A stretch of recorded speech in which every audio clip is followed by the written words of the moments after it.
Let's talk to our geniuses. Art Laffer, former Reagan economist. Steve Moore, host of More Money on WABC Radio. Arthur, how did I do? Did I get this right? I mean, profits of the mother's milk. You did great. The discount rate, I got it all in there, man. I learned it from you 50 years ago. You did it perfectly. You know, it's amazing, Larry, how both religion and stock prices are driven by profits. Religion. I'm sorry. I had to say that. I've been preparing for that for days. I want to do that one throwaway line. You're completely correct. And by the way, I think there's one other thing. Do you notice how Trump's tariff policies have really screwed the market? They've caused a deep crash in 1929. In one quarter, the market fell by 35% when tariffs were come. I mean, boy, has Trump ruined this economy with his discussion. I think he's out for free trade. What do you think, Larry? I think he's just using this to negotiate free trade, and those markets are going to be through the ceiling. I've always tried to convince Steve Moore that Trump is a free trader. I know, that's hard. Reciprocal free trade. That's what it's called, reciprocal free trade. And now let's go to that point. Exactly. This little debate in Canada. So the Prime Minister of Ontario, I think the guy's name is Ford, he's a real troublemaker, but whatever. So he puts out an ad. Ronald Reagan was a free trader. Ronald Reagan was a free trader. But hang on a second.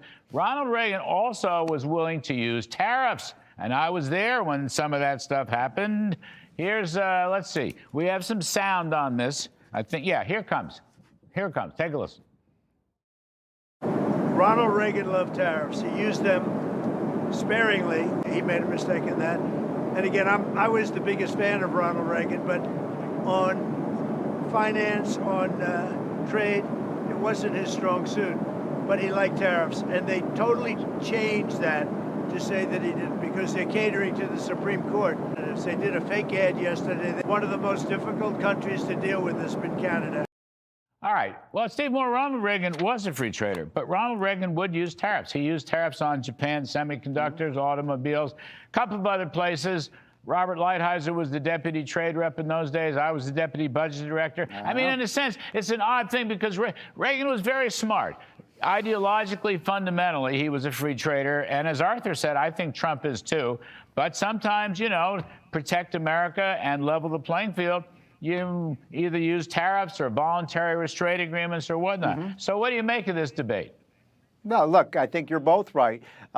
In his heart, I think Reagan was a free trader. He understood the value of two nations trading with each other. He wanted to bring tariffs down. Let's not forget that the whole idea of a North America free trade agreement really started with Ronald Reagan, and then it passed under Bill Clinton. So, but you're also right that he used tariffs and trade restrictions strategically to get better deals for the United States. But look, even if you don't agree with Trump's tariff policies, and sometimes I do, sometimes I don't, my God, I mean, look at this economy. I mean, look at this stock market. You couldn't have, it just makes you feel proud to be an American, doesn't it, Larry? I mean, our economy is booming much faster than, look at Europe, it's stagnant, Japan's stagnant, China is practically in a recession. We're carrying the rest of the world on our shoulders, and it's thanks to the deregulation, the lower taxes, the energy policy, and frankly, Trump is just probably the most pro-business president we've had in 50 years. Yep, and businesses are very important. Businesses are the heart of the economy, liberals and socialists notwithstanding. Arthur, Milei won the local elections in Argentina, which is a good thing. I think the market kind of liked that. But he's going to have to fix, there's no such thing as an Argentine peso. It's a figment of your imagination. It does not exist, all right? And you have to reimagine the peso as a dollar, and you're going to have to somehow figure out how to link it to the dollar. I don't care whether it's a currency board or you want to dollarize the whole economy. But that's the next step. Milei is cutting spending, but he's never going to get the inflation rate down, and he's never going to save Argentina unless he does something with the dollar. What do you think, Art?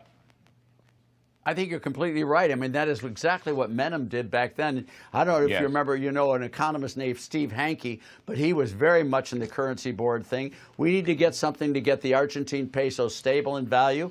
And that was a currency board before under Menem, headed by Rocky Fernandez and Pedro Poe and Domingo Cavallo and Carlos Rodriguez. All of those guys together were able to tackle taxes, spending, currency, trade. They did all of those together, and I think Milei is in perfect position right now to do all of that. He comes off a fresh election, and he's loved by the people, and he has the support in Congress to do it. And I was down there with him for about a week, as you know, Larry, a little while ago. And this guy is raring to go. The only thing that held him back was the IMF loan. And I think now what Scott Bessent and the president have done is been able to give him to pay it off. Well, I don't know about that. Technically, it's a currency swap. But I worked personally with the great Domingo Cavallo, who was Menem's finance minister. This goes back to the early 90s. They're going to have to do something like that. And Steve, hang on one second. I got one more. Since Arthur just came back from England. Arthur, you're going to fix England. England needs fixing, okay? England, the Tories have had a bad economic policy. The Laborites have worse. The loony left wants to raise taxes. Just quickly, Art, can you fix Britain? Did you fix Britain in your trip? What? They are not fixed yet, but the plan for Britain is there. Prosperity through growth. The one thing that just is very interesting, it's fun and it's interesting. Larry, do you realize that on average, every 6 days of the year, on average, every 6 days, there's a country that celebrates its independence from Britain? I mean, that is astounding. Now, that says and that two includes things. us. That tells you what, that includes us. It tells you what they've lost, but it also tells you what they once had. And Britain is poised for going back to prosperity if only they will understand low-rate, broad-based, flat tax, spending restraint, sound money, minimal regulations, and free trade, and they're off to the races. And I am just hoping against hope that Nigel Farage and others, I mean, can really do the job in Britain and really make it happen. Steve and Moore, I think they can. It'll take a while. Steve Moore, who's going to fix New York City? I don't know if New York City is seceding from Britain or seceding from America. I don't know what New York City is doing. It may elect a communist, and it's kind of cool. I'm saying that sarcastically. So in this big rally yesterday, Mondami gets out there and starts to attack. Billionaires are the real problem in New York City. Billionaires, Steve Moore. Now, I'm going to say I'm in favor of billionaires, assuming they don't break the law, which they usually don't. Billionaires will save New York. But if Mondami wins, they're all going to go to Miami, or they're all going to go to Texas, or they're all going to go to North Carolina, Steve Moore. How can this kid actually get up there and just attack billionaires as the whole problem? And he was joined by, of course, Bernie Sanders. He was joined by AOC, the whole lot of them. Hakeem Jeffries, the House leader, now has signed on to him. Governor Hochul, the Democratic governor, has signed on to him. The real problem in New York is billionaires, Steve. Is that correct? Well, I was never hired by a poor person. I don't know about you guys, but I like rich people because they employ people. And these are some of the numbers that Laffer helped put together for us. You know, there are a lot of billionaires that used to be in New York, as you know, Larry, that are now in Florida. And according to the Laffer Unleashed Prosperity numbers, Florida, you ready for this, has imported $1 trillion of income from other states. How did that happen? Oh, they don't have an income tax in Florida. For people who don't think taxes matter, everybody's going to Texas, they're going to Florida. What other state, Arthur? They're going to Tennessee, Steve. There you go. All three of them have no income tax, Larry. All right. Billionaires are not so bad.